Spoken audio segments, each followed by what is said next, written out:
RPSC first grade 2022 agriculture के question paper के ICT psychology question देख रहे हैं। पहला क्वेश्चन तो है यहाँ से, किशोर अधिगमकर्ता के अध्यापन अधिगम के लिए निम्न में से कौन सा संप्रेषण अच्छा रहता है? वार्तालाप संप्रेषण अच्छा रहता है। किसने किशोरावस्था की पहचान निर्माण के लिए विशेष रूप से महत्वपूर्ण अवधि के रूप में वर्णित किया है? एरिक्सन ने किया है। निम्न में से कौन सा विकल्प अध्ययन शिक्षा मनोविज्ञान में किया जाता है? आत्म प्रत्यय बुद्धि रुचि अभिप्रेरणा। आत्म प्रत्यय बुद्धि रुचि अभिप्रेरणा होगा यहाँ से।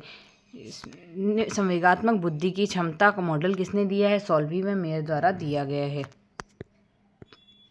चैनल में रखे जाने से पहले संदेश को जिस तरीके से नियंत्रित किया जाता है उसे कहते हैं प्रतिपादन, उसे कहा जाता है। शिक्षण का अग्रिम संगठन प्रतिमान दिया गया है, आसुबेल द्वारा दिया गया है। लम्सडाइन के अनुसार शिक्षा तकनीकी के निम्न में से कौन से उपागम नहीं है?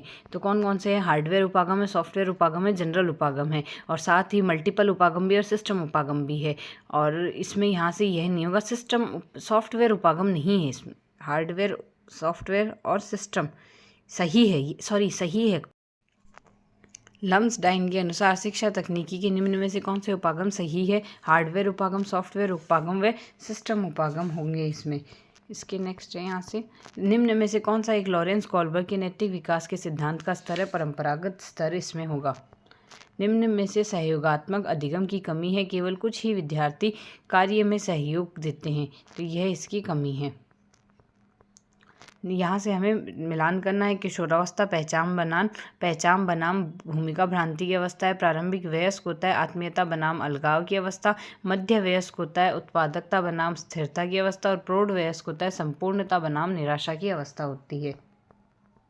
अनुभव के रूप में लोगों के व्यवहार में कोई भी परिवर्तन कहलाता है सीखना। प्रदर्शन की निम्न में से कौन सी पद्धति का प्रयोग दो तकनीकों की तुलना करने के लिए किया जाता है? और अर्थात पुरानी और नई। परिणाम प्रदर्शन का किया जाता है। लोग चीज़ों का अनुभव करके और उन अनुभवों का चिंतन करके दुनिया में अपनी समझ और ज्ञान का निर्माण करते हैं। कौन सा सिद्धांत कहलाता है? निर्मितवाद सिद्धांत कहलाता है। निम्न में से कौन सा कंप्यूटर सहायक अनुदेशन का प्रकार नहीं है? प्रच्छारूप इंक्वायरी मोड नहीं है, जबकि गेम मोड है, ट्यूटोरियल मोड और प्रैक्टिस मोड है। सामान्य संयोजन क्षमता का अनुमान लगाने के लिए कौन सा परीक्षण अधिक विश्वसनीय? पॉलीक्रॉस परीक्षण अधिक विश्वसनीय होता है।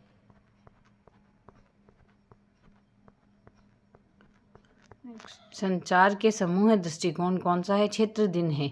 सीखने का सिद्धांत जो पूरी तरह से देखने योग्य व्यवहार का निर्भर करता है, सीखने के लिए सिद्धांत से जुड़ा है, व्यवहारवादी सिद्धांत से जुड़ा हुआ है। शाह की अभिक्रमित अनुदेशन अधिगम किसने विकसित किया? क्राउडर ने विकसित किया है। एक शिक्षक के लिए शिक्षा मनोविज्ञान का ज्ञान आवश्यक होता है, क्योंकि अधिगम करता है तथा उसके शारीरिक गुणों को समझने में सहायता करता है।